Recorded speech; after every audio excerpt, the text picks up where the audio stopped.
Wassalatu wassalamu ala Rasulillah Muhammad bin Abdillah wa ala alihi wa sahbihi wa man wala.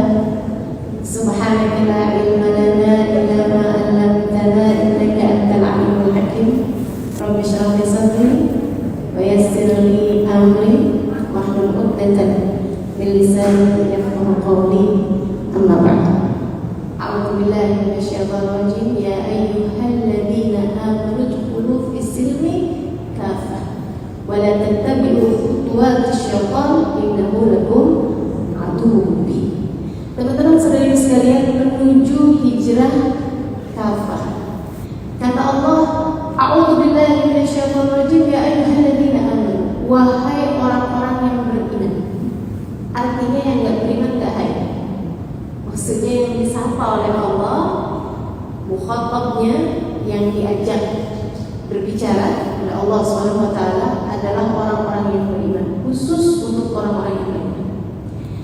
Udkhulu fis-silmi kafah. Kamu tuh, kata Allah, kalau kamu mau masuk dalam Islam jangan tanggung-tanggung. Jangan setengah badan Islam, setengahnya lagi di luar Islam. Jangan kepala melongok ke Islam tapi kakinya masih di luar Islam, atau jangan kakinya di dalam tapi kepalanya di luar Islam. Udkhulu fis-silmi kafah, keseluruhan masuklah dalam Islam. Wa la tattabi'u khutuwatisy syaitan, dan janganlah kalian mengikuti khutwat, langkah-langkahnya setan, step by stepnya setan. Innahu lakum aduwwun mubin. Sebab setan itu adalah musuh kalian yang paling jelas. Kamu aku jadikan punya musuh satu-satunya dalam kehidupan, yaitu setan. Jadi kalau kita memusuhi orang, lihat dulu dia setan atau bukan. Kalau dia ternyata bukan setan, saya berarti sama Allah nggak boleh musuhin dia. Sebab yang boleh dimusuhin hanya setan. Teman-teman sedikit sekalian, yuk kita kupas satu-satu ayatnya. Udkhulu fis-silmi kafah, masuklah kamu ke dalam silm, ke dalam Islam, agama ini kafah secara keseluruhan. Apa sih yang dimaksud dengan keseluruhan?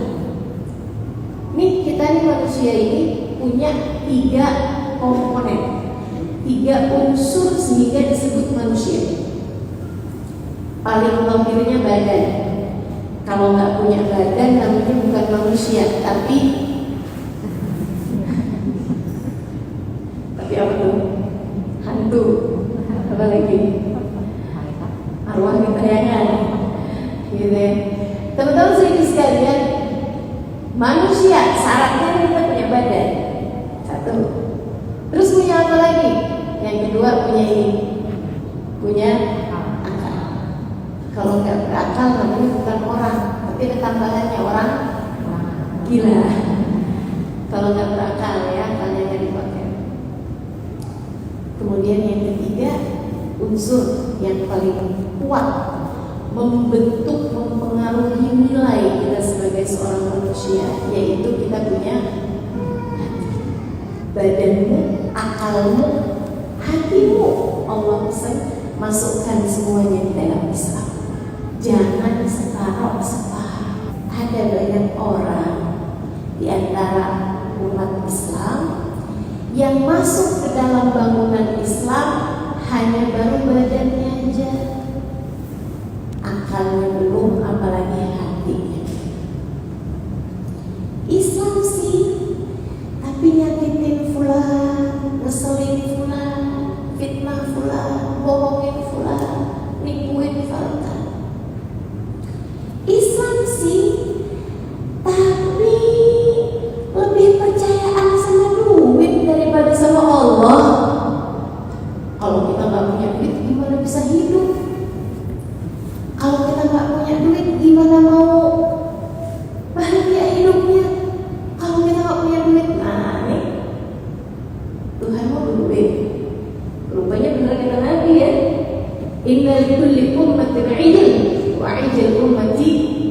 dinar wa dirham. Kata Nabi Muhammad, setiap umat tuh punya ijel. Ijel itu sesembahan. Ijel itu sebenarnya anak sapi yang di zamannya Nabi Musa dijadikan sembahan, sapinya Musa sendiri. Itu kata Allah SWT, kata Nabi Muhammad, setiap umat tuh punya sesembahan. Ada gitu yang lain yang dijadikan sesembahan. Wa ijal ummati, sementara ini katanya Nabi Muhammad, ijalnya umat saya, apa namanya, sesembahannya umat saya. Umat saya nggak nyembah berhala, umat saya nggak nyembah pohon, umat saya nggak nyembah kuburan, enggak, kata Nabi Muhammad. Ternyata umat saya ini kebanyakannya adalah menyembah ad-dinar wa dirham, uang yang dijadikan sebagai target segala kepentingan, puncak tertinggi semua cita-cita. Semoga Allah jauhkan kita. Udkhulu fis-silmi kafah, masuknya di keseluruhan. Badanmu kamu masukkan dalam Islam, akalmu kamu masukkan dalam Islam, hatimu kamu masukkan dalam Islam. Perjalanan tersebut menuju kepada Islam ini disebut sebagai hijrah. Jadi teman-teman seribu sekalian, menuju Islam kafah ini mesti ketiganya kita benerin. Dan bener aja tuh, kalau dibilang ketiga ini kita benerin, yang paling gampang tuh benerin badan. Paling gampang pakai baju panjang, begitu kan ya? Kan gampang tuh. Coba saya tanya sama ibu-ibu yang belum kawin di luar Jawa, antara pakai kerudung, pakai baju sesuai syariat, ya, pakai baju apa namanya muslimah, dengan enggak ngomel sama suaminya, mana yang lebih berat? Enggak ngomel sama suami. Kita tahu dari situ bahwasanya kalau untuk urusan jaga badan ini kita gampang urusan sekalian. Yang berat itu malah justru jaga hati. Yang berat itu malah justru memasukkan hati dan pikiran kita ke dalam Islam. Badan aturannya jelas, sholat 5 waktu sehari, pakai wudu, diusap wajahnya, tangannya, kepalanya, kakinya. Gampang. Anak kecil juga bisa. Diajarin sebentar bisa. Aturan badan itu mudah, teman-teman saudara sekalian. Kita kerjakan apa yang Allah SWT suruh. Badan kamu disuruh puasa, nggak boleh makan. Berapa lama ya Rob? Dari subuh sampai ke maghrib. Kapan itu? Selama bulan Ramadan. Selebihnya di bulan-bulan lain ada juga hari-hari yang disunahkan berpuasa. Senin Kamis, Asyura, Yaumul Bid, gitu ya. Gampang. Banyak orang yang mudah melakukannya. Bahkan mohon maaf teman-teman, yang gak Islam atas muka bumi ini adalah hambanya Allah. Allahumma inni as'aluka, doanya Nabi Muhammad, Allahumma inni as'aluka imanan daiman wa yaqinan laysa ba'dahu. Ya Allah, karuniakan kepada kami keimanan yang senantiasa, tidak putus-putus, tidak diam sekarang beriman, entarnya lagi nggak beriman, tapi iman yang terus-terus, dan juga keyakinan yang tidak diiringi dengan kafir. Allahumma inni as'aluka imanan sadiqan hatta a'lam annahu la yusibani illa ma katabtahu alayya wa ardini bima qasamtahu li. Doa Nabi dibaca setiap hari dalam doa fajar. Doanya panjang, tapi salah satunya, ya Allah karuniakan kepadaku, kata Nabi Muhammad. Ini indah banget loh doa Nabi. Saya selalu mengulang-ulangkannya, saya masukin di dalam hati. Dalam setiap kali terjadi hal-hal yang memberatkan hati, Allahumma inni as'aluka imanan shadiqan hatta a'lam annahu la yusibani illa ma katabtahu alayya wa ardini bima qasamtahu li. Ya Allah, aku minta kepadamu keimanan yang sungguh-sungguh, keimanan sejati yang membuatku faham tidak ada sesuatu terjadi kecuali dengan izin-Mu yang Engkau telah menuliskannya untukku, wa ardini bima qasamtahu li, dan buatlah aku dapat ridho terhadap segala keputusan. Iman, teman-teman sekalian, kalau kamu dapat menghijrahkan akalmu sehingga akalmu menjadi akal yang beriman, kamu paham tidak ada sesuatu terjadi kecuali dengan izin Allah, artinya telah kamu hijrah secara kafah di dalam agama ini. Kamu sudah sedang menjalankan kehidupanmu, kendaraan hidupmu ini menuju kepada surga dan keridhaan Allah Subhanahu wa Ta'ala. Iman, akalnya dihijrahkan menuju keimanan sampai kamu paham gak ada sesuatu terjadi kecuali dengan izin Allah. Menghadapi apapun yang tenang. Orang berakal kan begitu. Orang yang sedang menghijrahkan akalnya itu tenang. Nabi Muhammad tenang. Lagi tiduran di bawah pohon di belakang gunung, pulang perang sendirian. Sahabat melihat Nabi Muhammad terkantuk-kantuk bawah pohon, kita berdiri biar gak gangguin tidur Nabi. Sahabat di balik gunung sebelahnya, Nabinya sendirian. Datang musuh Allah, Nabinya gak atur. Dia ambil pedang Nabi yang sedang digantung di pohon tersebut, dibuka, kemudian dihadapkan di wajah Nabi Muhammad. Ya Muhammad! Nabi buka mata, pedang tepat di lehernya. Mani ladina disuruh qataltuka fi hadzal makan. Muhammad, siapa bisa tolong kamu kalau kamu penggal di tempat ini? Nabi seketika menjawab, Allah. Yang bisa tolong saya adalah Allah. Jatuh dan diambil balik sama Nabi Muhammad. Wa anta ya ta'ala. Nah kalau kamu ada, siapa bisa tolong kamu kalau kamu yang aku bunuh di tempat ini? Tidak ada Muhammad kecuali kalau kamu maafkan aku.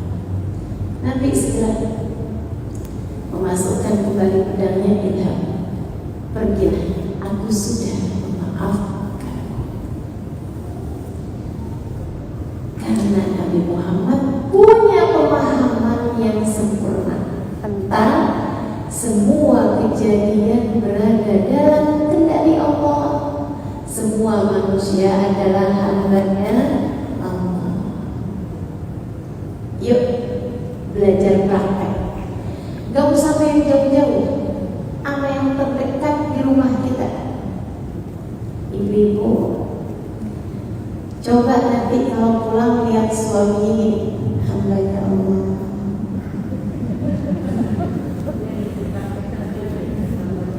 Hambanya Allah begitu, gitu ya. Bu, hambanya Allah itu artinya punyanya Allah.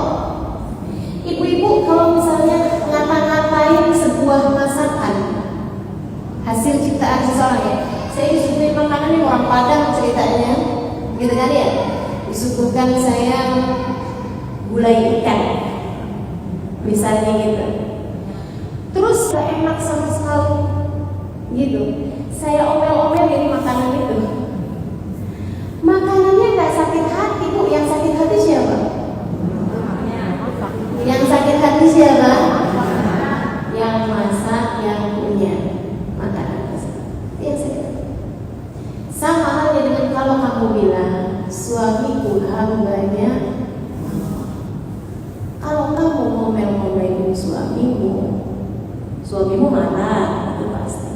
Tapi selain dari suamimu marah, ada lagi yang marah. Siapa? Yang punya. Kata Allah itu hamba-Ku kok. Kamu omel-omelin, apalagi omelan ibu-ibu nih, pakai bawa-bawa surga, bawa neraka. Udah kayak pasti akhirat.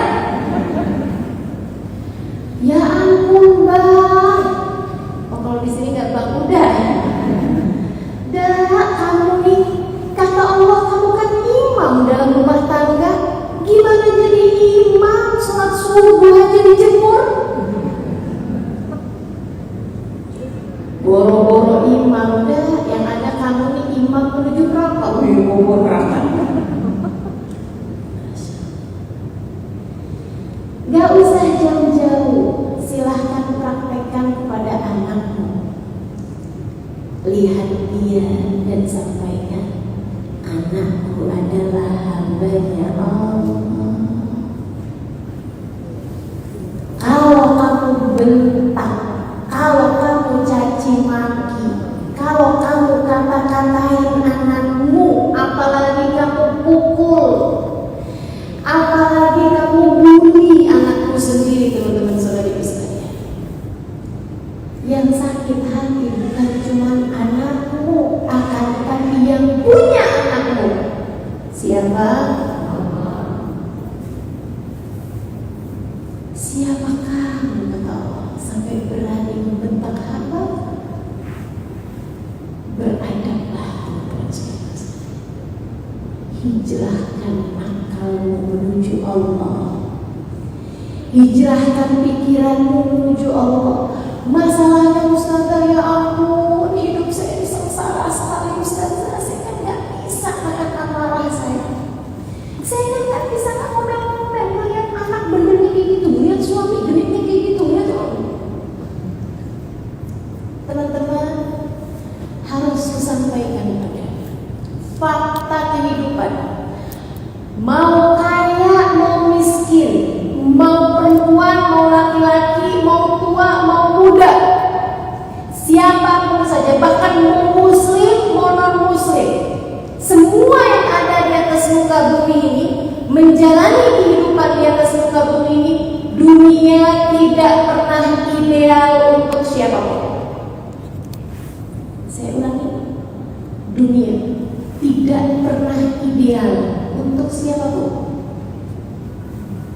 Saya tegaskan pada dunia tidak pernah ideal untuk siapa. Gak ada orang yang hidup di atas muka bumi pas semuanya, gak ada. Coba lihat, dia kan enak tuh punya suami. Saya gitu jomblowati ya. Jonas katanya ya, jomblo minus, katanya belum nikah. Katanya udah nikah, apaan punya suami kayak gitu. Kenapa kayak gitu? Ya saya harus tetap bekerja, punya suami kok miskin, katanya. Sedikit sekalian, oh dia punya suami kaya. Gimana hidup kamu? Udah enak? Apaan? Gak enak hidup saya. Kamu kan punya suami dan suami kamu kaya. Tapi suami saya tuh mukanya gak bisa dilihat.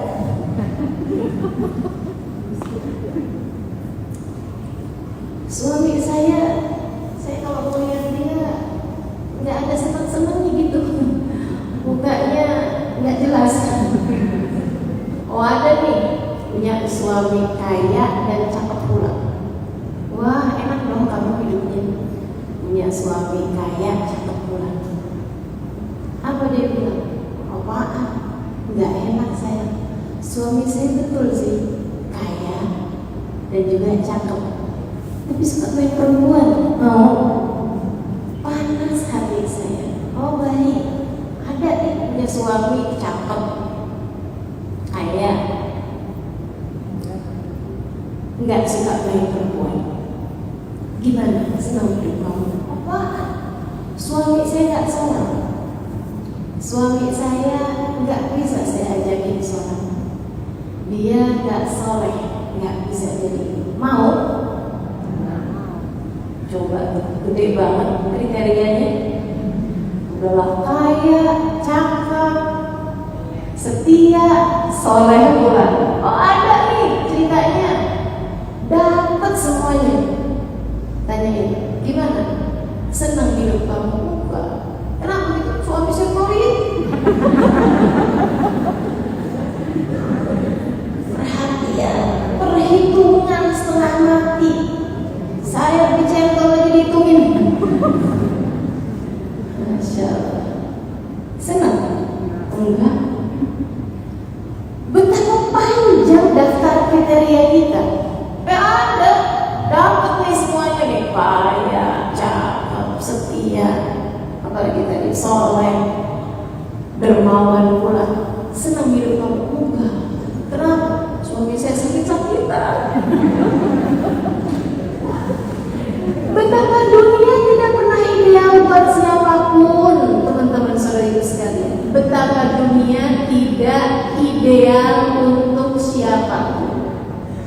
Kamu jangan sangka, wah kayaknya jadi orang kaya enak ya, hidupnya gitu, kayaknya bahagia ya. Enggak, asli teman-teman, enggak. Asli. Kenapa saya mau orang kaya? Enggak juga, enggak ya. Cuman saya juga kenal banyak orang kaya. Kalau ketemu sama saya curhat pemberitaan semua. Curhat semuanya urusan. Begitu ternyata memang dunia tidak pernah ideal untuk siapa. Kenapa Allah bikin dunia gak pernah ideal untuk siapapun? Buat mengingatkan kita bahwasanya dunia bukanlah tujuan, ia hanyalah jalan hijrahmu dari dunia menuju surga. Insya Allah. Jangan pernah jadikan dunia sebagai tujuan. Nah, dunia gak akan ideal untuk siapapun.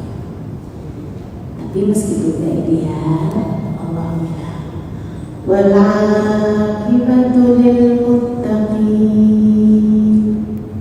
Ini harus terus. Dunia gak akan pernah ideal untukmu, teman-teman saudara sekalian. Ada hari kamu senang, ada hari kamu sedih, ada hari kamu dipuja, ada hari kamu dicaci maki, ada hari kamu dicintai, ada hari kamu dibenci, ada hari kamu bangga, ada hari kamu kecewa. Terus begitu, bukan begitu?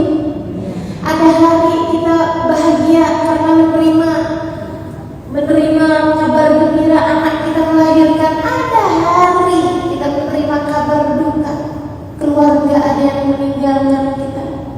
Itu tuh dunia gak pernah ideal buat siapapun. Akan tetapi ingat wal aqibatu lil muttaqin. Akhir yang baik akan Allah Subhanahu wa taala berikan kepada orang-orang yang bertakwa. Siapa yang bertakwa? Yang memilih jalan menuju Allah Subhanahu wa taala. Tinggalkan dosa, kerjakan taat, berjalan menuju Allah dan bersabar dalam jalan tersebut. Orang yang bertakwa. Jangan pernah pilih kecuali yang takwa. Kamu lagi kesusahan apapun, ini kesusahannya perempuan ya, yang bersuami, kesusahannya adik-adik jomblo paling itu aja. Nunggu dia melamar, tapi tak kunjung juga datang. Lamaran yang nggak datang-datang, tahu-tahu kan undangan. Nyesel rasanya ya. Ini yang senyum-senyum jomblo nih, punya pengalaman kayaknya. untuk para istri ya. Suaminya ada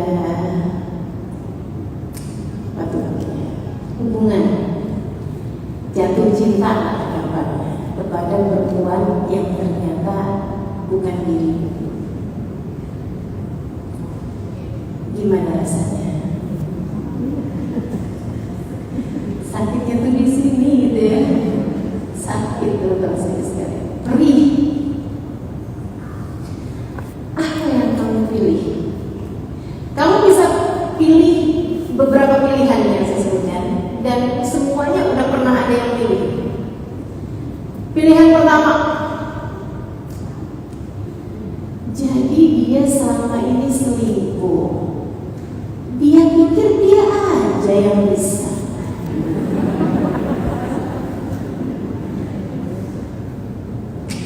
Saya masih oke juga.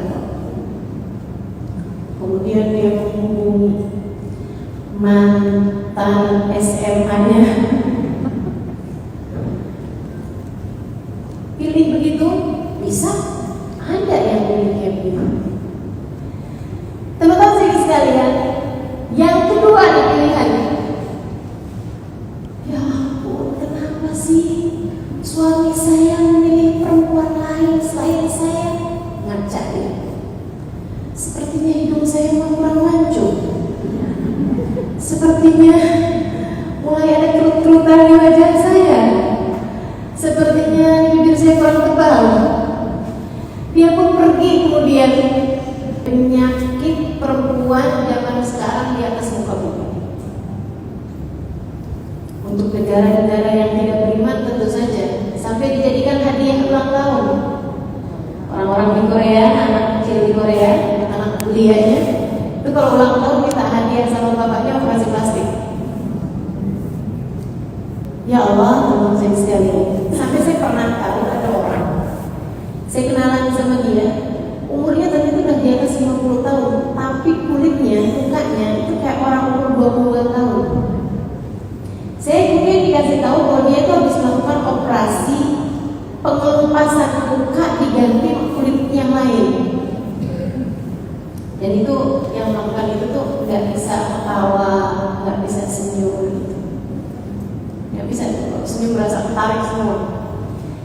Saudara itu sekalian saya muliakan, sampai sebegitunya orang gitu mau nyari kecantikan. Kalau dia kemudian merasa kayak di saya nih kalah cantik dengan perempuan ini saya operasi. Ada juga yang milih kayak begitu, berhasil. Suaminya balik sama dia, oh ternyata cantikan kamu, saya tinggalin dia dibuat kamu gitu. Ya juga. Saudara sekalian saya muliakan, ada lagi yang milih yang lain. Kayak gimana tuh? Kayaknya tuh nggak mungkin loh suami saya senang sama cewek kayak begitu. Nih kayaknya nih dia pakai apa? Pelet, susu gitu ya. Oh baiklah sih juga bisa. Dia kemudian cari dukun yang lebih bagus. Banyak yang milih kayak gitu nih, jalan-jalan nggak takwa. Atau ada juga dia samperin perempuan tersebut di jambak rambutnya. Adegan-adegan sinetron ya. Dia dapat perempuan itu. Teman-teman serius sekalian, anggap perempuan itu kemudian kapok deketin suamimu gitu. Emangnya suami kamu berhenti? Belum. Ada lagi nih yang memilih datang kepada suaminya kemudian bilang, pilih antara aku atau dia. Pada ketawa ini sini, berarti ini banyak yang milihnya kayak gini. Pilih yang ini, pilih antara aku atau dia. Gitu tuh. Banyak nih perempuan-perempuan modelnya kayak gitu. Padahal ya ampun, Bu, ya ampun Umi, saya bilangin ya, orang tuh kalau lagi jatuh cinta jangan dikasih pilihan. Dia pasti bakalan memilih yang dia jatuh cinta. Orang kalau jatuh cinta itu semenit merasa sejam. Nggak ketemu semenit, rasanya kayak nggak ketemu sejam, sehari, sebulan gitu. Ya Allah, gitu suruh milih antara aku atau dia. Enggak usah suruh milih, dia sudah suka. Kamu salah jalan untuk Yesus. Nah terus gimana mestinya? Apa? Ada pilihan yang tadi. Yang salah juga. Merasa menjadi perempuan paling merangan dunia. Galau, baper, sampai tiap hari nangis gitu. Dia melihat suaminya nangis, melihat anaknya nangis, melihat satu nangis, melihat tempat tidur lebih nangis lagi, melihat tagihan listrik lebih nangis, melihat saldo ATM lebih nangis lagi. Ya Allah, teman-teman saya sekalian, pilihan-pilihan yang salah itu bukan jalan yang ditempuh sama al-muttaqin, orang-orang yang bertakwa. Enggak gitu pilihannya, enggak gitu. Hijrahkan akalmu sampai kamu paham dulu bahwasanya setiap kejadian pengendalinya, kontrolnya, pengaturnya hanya satu, namanya Allah Subhanahu wa ta'ala. Pahami itu.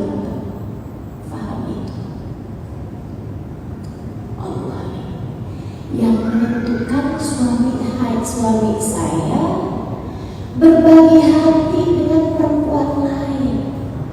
Allah yang menentukan. Suami saya bahkan gak bisa ngatur rasa hatinya sendiri. Jangankan dia, saya gak bisa ngatur rasa hati saya sendiri. Kan begitu? Maka kemudian hamba yang bertakwa, yang memilih hijrah secara kafah, perempuan solehah ini, dia akan berkaca, dia akan berdoa, dia akan bermunajat, dia akan meminta kepada Allah, ya Allah, hati suamiku berpaling dariku, hati suamiku ya Allah, Engkau jadikan berpaling dariku. Ya Allah, aku minta padamu, jangan palingkan Engkau dari diriku ya Allah. Meski siapapun meninggalkanku, jangan pernah tinggalkan aku ya Allah. Tetaplah sayangi aku ya Allah. Hamba yang bertakwa paham Allah yang kasih kepadaku hari ini apa nih yang Allah hendak kasih pelajaran kepadaku.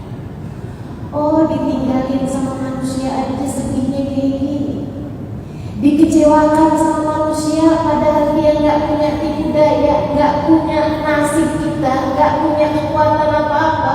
Segini sakitnya hidup saya. Gimana kalau saya di akhirat ditinggal sama Allah? Gimana kalau saya datang kepada Allah, datang ajal, meninggal dunia, Allah tutupkan pintu rahmatnya buat saya? Gimana rasanya kalau kita datang ajal menjemput kita, kemudian Allah berkata, aku tidak ridho padamu, maka silahkan cari selainku. Kemana kita mau pergi jika Allah tutupkan pintu rahmat dan cintanya buat kita, teman-teman? Pelajaran dari Allah. Maka begitu hati seseorang berpaling darimu, engkau paham Allah hendak memberi kepadamu pelajaran itu. Maka tanganmu mengangkat, kau bermunajat pada ya Allah, sayangi aku ya Allah, sayangi aku ya Allah, sayangi aku dan jangan pernah tinggalkan aku. Baik hubungan dia dengan Allah, baik jalan yang dia tempuh. Dia kemudian berkaca, mungkin Allah cemburu padamu selama ini, lebih memperhatikan suamiku daripada Allah Subhanahu wa ta'ala. Dulu sebelum nikah tahajud rajin, dengan habis nikah suami saya Di atas mata ada timun, mukanya penuh sama apakah gitu ya, ada timun, ada apa sih, bengkuang. Ya Allah, tinggal kita main bumbu rujak. Kenapa hatimu berpaling dari Allah? Yuk kita benerin lagi. Hijrahkan bukan hanya badan tapi sampai kita paham bahwasanya semua kejadian miliknya adalah Allah. Ini termasuk yang sekarang sudah hampir 2 tahun kita sedang berada di dalamnya. COVID, Corona. Pertama namanya Corona, habis itu ganti COVID-19. Sekarang ganti lagi. Ada Delta, ada Alpha, ada Beta, ada apa lagi? Gamma. Terus segala macam namanya. Kayaknya dari Alpha, Beta, sampai Z kayaknya Mbak. Namanya segala macam. Ada yang nanya sama saya, Ustazah ya ampun, ini kabarnya kabar duka Bu, ini urusan COVID ini nggak ada kabar-kabar baiknya gitu. Menurut Ustazah gitu nggak? Saya bilang enggak. Apa kabar baiknya Ustazah? Saya bilang kabar baiknya COVID punyanya Allah. Nggak ada yang bisa terjadi kalau tidak dikehendaki Allah. Betul kita prokes, betul. Itu adalah bagian dari ikhtiar kita kerjakan teman-teman sore sekalian. Tadi pagi saya vaksin sebelum datang ke sini karena syaratnya sekarang harus vaksin. Saya jalanin bentuk dari ikhtiar yang sudah diaturkan oleh orang-orang yang mengerti dalam hal ini pemerintahan. Ngaturin suruh pakai begitu, kita pakai teman-teman sore sekalian. Bagian dari ikhtiar sebagaimana Nabi Muhammad SAW tadawu tasihu, beliau mengatakan berobatlah maka kamu akan menjadi sehat, kan gitu ya. Tapi kalau dibilang bahwasanya wah ini sekarang ini udah gak bisa lagi menikmati kehidupan karena COVID, suami istri pada beranteman karena suaminya di PHK dari pekerjaan. Waduh segala macam nih kan, anak-anak sama orang tua banyak yang pada berantem gara-garanya anak sekolahnya harus di rumah. Kebanyakan lihat anak kan, akhirnya jadinya nggak mampu menguasai emosi. Belum lagi suami istri di awal-awal lockdown gitu kan, karena nggak ada kerjaan, tinggal hamil aja. Istrinya, masya Allah. Teman-teman saudari sekalian yang saya muliakan, kabar baiknya corona itu punyanya Allah. Nggak akan ada yang bisa menghendakinya kecuali Allah. Kalau Allah udah bikin, udah kasih, gak ada siapapun yang bisa nolak. Dan kalau Allah nggak mau ngasih, siapapun usaha untuk dapat malah nggak bisa dapat. Jadi udah aja gitu. Tiap pagi kita minta sama Allah, ya Allah sehatkan, ya Allah mudahkan, ya Allah lindungi. Yang punya Allah kok, kenapa kamu repot?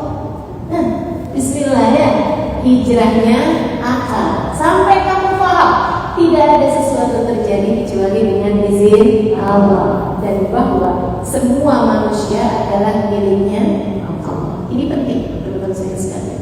Ini penting. Kamu lihat anakmu memang anakmu, lahir dari rahimmu, tapi bukan milikmu. Ia adalah miliknya Allah. Jangan nakur sama anak yang akhirnya anak menjadi seperti maumu. Bukan. Kamu kalau pengen anakmu soleh, anakmu soleha, bawa anakmu menuju jalan yang diinginkan oleh Allah, bukan yang kamu mau, tapi yang Allah mau. Allah maunya kayak gimana? Jangan tinggal sholat.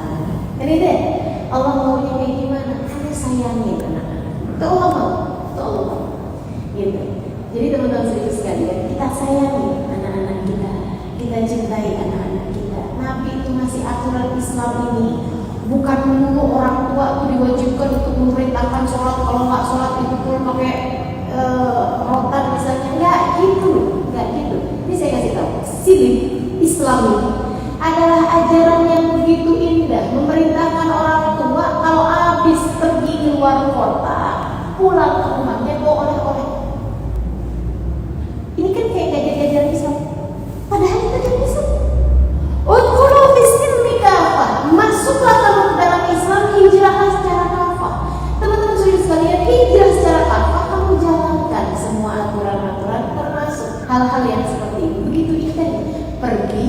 dari luar kota, cari oleh-oleh. Nggak harus mahal, nggak harus mahal. Pulang ke rumah, kata Nabi Muhammad, dahulukan kasih hadiah anak-anak perempuan. Indah banget. Gitu. Sayangi anak-anak. Sayangi anak-anak. Nabi itu nggak pernah mukul anak. Jangankan mukul anak, mukul binatang peliharaan aja nggak pernah. Nabi itu mukul kuda, mukul keledai beliau biar cepat jalannya nggak pernah. Apalagi mukul anak, apalagi mukul istri. Jadi nggak ada ceritanya Nabi Muhammad berbuat KDRT dalam rumah tangga, itu nggak ada cerita. Nabi Muhammad lembutnya luar biasa kepada anak-anak. Nabi kalau datang memanggil putrinya, ditaruh di atas batu. Coba kalau teman-teman lihat ucapan Nabi sama putrinya, Fatimah bint Abi. Saya sampai lama saya mikirin indahnya ucapan Nabi. Untuk kita tahu sifat Islam, jalan hijrah, begitu indahnya. Kata Nabi Muhammad, Fatimah adalah bagian dariku. Istilah sekarang, separuh aku Fatimah. Kata Nabi Muhammad, membahagiakan aku semua yang membahagiakan dia, membuat marah aku semua yang membuat marah dia. Siapa di antara kita yang jadi anak perempuan ini pernah dengar bapak kita bilang, kamu adalah separuh aku? Ada? Ada gak yang dulu bapaknya pernah bilang, kamu adalah bagian dariku, kamu separuh aku? Ada gak?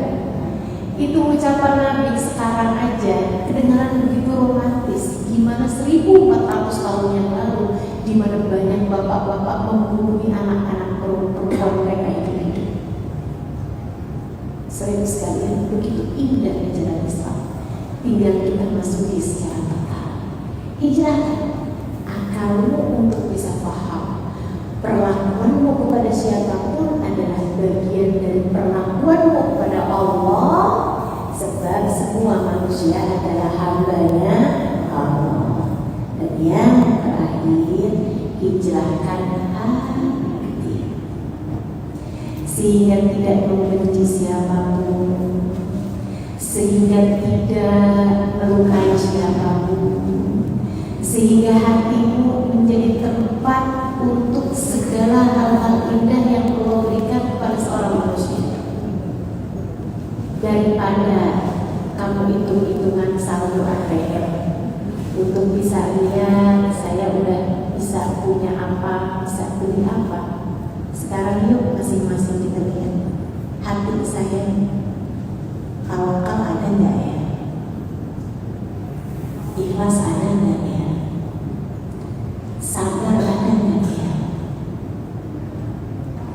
Saudari sekalian, cinta kepada Allah ada nggak ya? Cinta kepada Nabi Muhammad ada nggak ya? Coba tanyakan kepada hatimu, khusyuk kepada Allah ada nggak? Takut kepada Allah ada nggak? Coba masing-masing dari kita lihat hati kita. Ini kalau dilihat sama Allah, Allah udah lihat dulu sama isi hati kita. Ataukah selama ini Allah biarkan melihat di dalam hati kita isinya hanya angka-angka belaka. Hari ini keuntungan sekian, dalam bulan ini targetnya harus punya keuntungan sekian. Itu sih nggak usah orang Islam, Bu. Itu sih nggak usah orang Islami.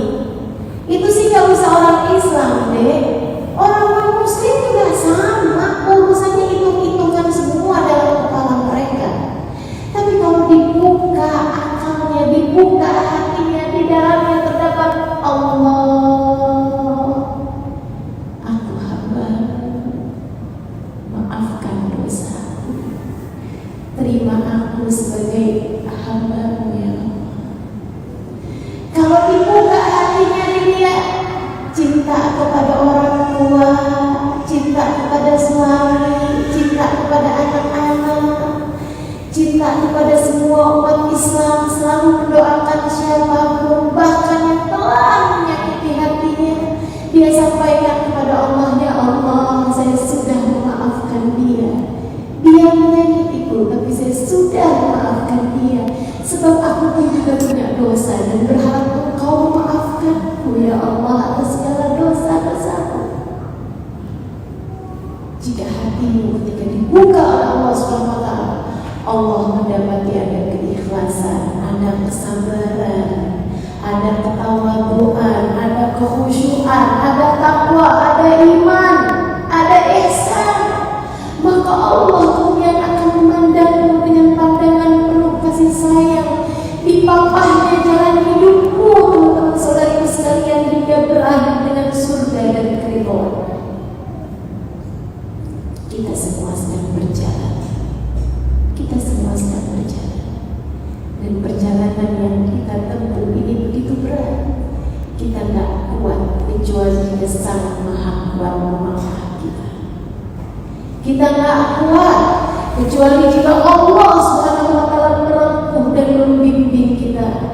Kita tak bakal kuat hidup di atas muka bumi kecuali jika kamu menyandarkan dirimu secara total kepada Allah Subhanahu wa Ta'ala. Ya Allah, ya Allah, ya Allah, aku lemah, kuatkan aku dengan kemahakuatan-Mu ya Allah. Aku bodoh, pandaikan aku dengan ilmu-Mu ya Allah. Aku tersesat, bimbing aku dengan hidayah-Mu ya Allah. Aku sakit, sehatkan aku dengan syifa kesehatan dari-Mu ya Allah. Hatiku kotor, bersihkan aku dengan ampunan-Mu ya Allah. Tidak ada yang dapat melakukannya kecuali Engkau. Saudariku sekalian yang saya muliakan, hidup di dunia ini cuma sekali. Hidup di dunia ini cuma sekali. Jadikan ia sebenar-benarnya perjalanan menuju Allah Subhanahu wa Ta'ala, agar kami tidak menyesal, agar kita tidak menyesal di saat hari di mana kita dimintai pertanggungjawaban atas apa yang telah kita lakukan di atas muka bumi ini. Rabbana zalamna anfusana wa illam taghfir lana wa tarhamna lanakunanna minal khasirin. Rabbana atina fid dunya hasanah wa fil akhirati hasanah wa qina adzabannar. Da'wahum fiha subhanakallahumma wa tahiyyatuhum fiha salam. Akhir da'wana